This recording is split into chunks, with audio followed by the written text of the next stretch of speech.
Hey YouTube, I keep on messing up this video, just kind of um, still trying to get the hang of doing the videos and everything like that. But I had an unboxing video, but I screwed it up, and now it's just going to be a review video. So, um, well, this is my review video of the Storm Collectibles Tyris Flare. Um, I really enjoy this figure. I got it today from Big Bad. Big Bad lately they've been coming out with stuff that's kind of early. Honestly, they came out with the Tarna figure, which is an amazing figure. If you didn't see my video, I recommend you check out the review on that. I give it a glowing review. Some people don't like that I give it a glowing review, but I'm legitimately a heavy metal fan, and I think it's a great figure. This figure's good. Um, uh, just a rundown.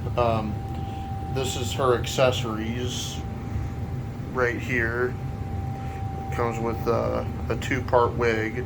We have the wig, and then we have the bangs. Kind of like the Tarna figure, how she comes with a swappable wig. Um, so here's some hands, poking hands, kind of surrendering looking hands, um, sort of like clawing hands, I guess you could say, and fist.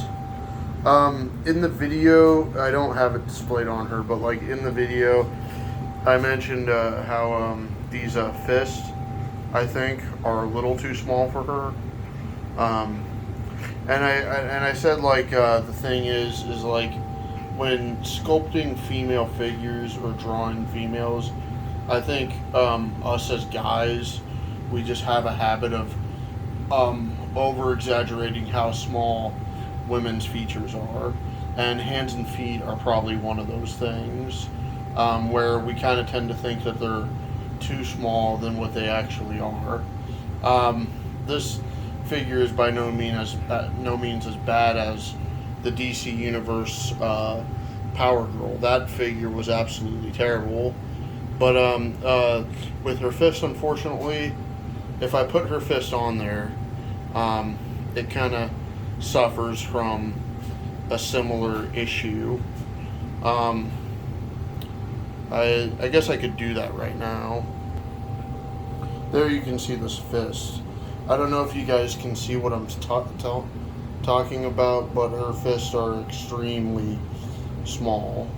The other hands seem fine. Like even the gripping, like look at the gripping hand. Like that's not too off from a fist, and yet that seems fine. But the fist itself just looks really tiny. Yeah, it's a habit that happens. I don't see it in figure form as often, but I do know like when I'm drawing female figures, it's just or female characters, like I always struggle with the size of the hands. So I'm always thinking that the hands are smaller than what they actually should be. So so here she is. You can see that's her neutral wig, which is what I'm always going to pose her with, and her neutral head. It's a beautiful hair and face sculpt, though. She's almost kind of brunette, you know. Even though she's a redhead, she just kind of has a brunette vibe to her. Maybe it's just the style of the hair. I don't know. But yeah. Then they did the torso excellently. The breasts, the hips, the thighs. And I was telling my lady friend earlier this week about how like I love like tops that have like an X pattern or an X design to them. So I really like the top that she's wearing, and I know it's a part of her outfit in the game, but you don't see it as well when you see it in person with her here. So, all right, we got the sword. The sword looks really cool. Kind of looks, not gonna lie, kind of looks like a basic sword, but it is a big sword. Like that's very much in the realm of like long sword scale. So, which makes sense if you're gonna use a sword without a shield, then I guess it makes sense to have a larger sword. But it's similar to the one that came with Axe Battler, but you can see that it isn't the same.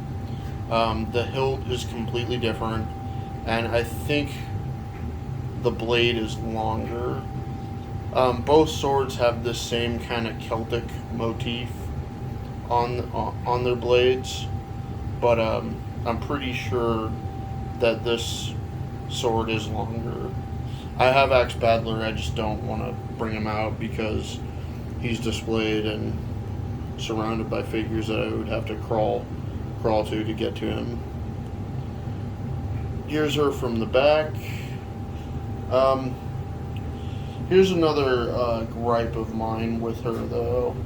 I don't understand the butt portion. Because you can see on her legs or on her upper thighs, they sculpted in cheeks, but they don't have it where there's really much of a butt sculpt on her lower torso. It's just kind of flat on there. There's no like crack or extra cheekage. It's just kind of sculpted on there. So it's a little underwhelming and disappointing, considering how well the rest of the figure is. It's odd to me why they didn't sculpt it that way. They just kind of gave it this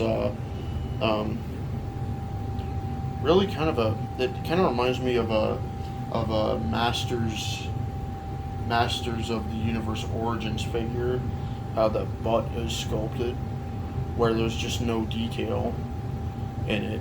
And I don't understand. I mean, the breasts have perfect detail to them, with the cleavage and, the way the top pushes them upward and supports them. But there's no detailing on the butt, which is really disappointing. Storm Collectibles is an adult-oriented collectible company, and I don't understand if maybe just people thought it was sexist to sculpt a real butt on there or not, but it's kind of frustrating. Anyways, there she is. Let's maybe get her into some poses. Okay, here's a pose I got her in. I took a picture of her like this outside on my Instagram that looked really good. You can get her kind of in this walking forward pose that I think is really cool. Just slowly walking forward. It's a good figure. I'm digging it. I think there's a little bit of aspect of it that's underwhelming. The fist being too small, in my opinion, and also the butt sculpt. There's just no reason to have a bland, plain butt sculpt on a female figure like this, considering everything else is highly detailed. Like, look, she's got abs. Like, that is like a very impressive stomach sculpt. I mean, they could have done something back there, I mean, how, like, even Marvel Legends will give us something back there,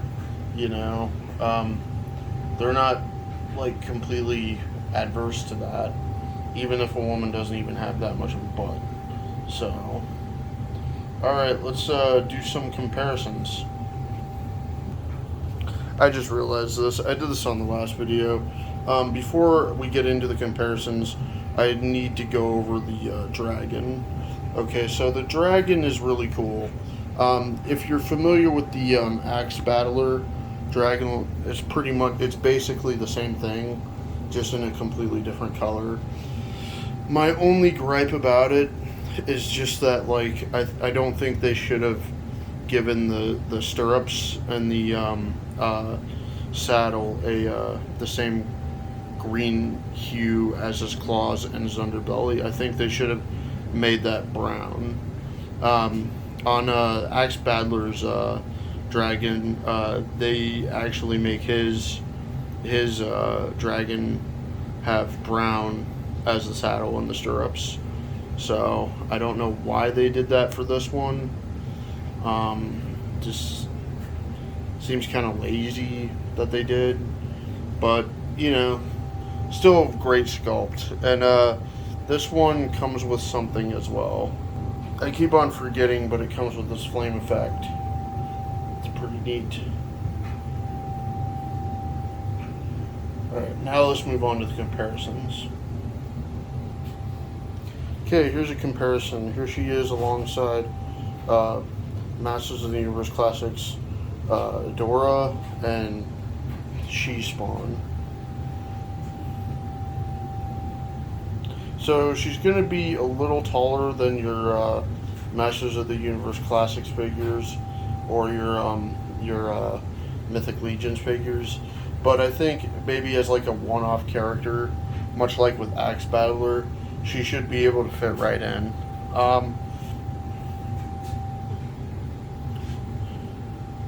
Yeah, she's a great figure. Alright. Now it's time for my final thoughts on her. Okay, here are my final thoughts on her. I think it's a great figure overall, but however, I don't recommend it to first-time female collector buyers. If you're looking to get some really good female figures, I highly suggest Loose Collector over this. I just have to say it because they know female anatomy way better.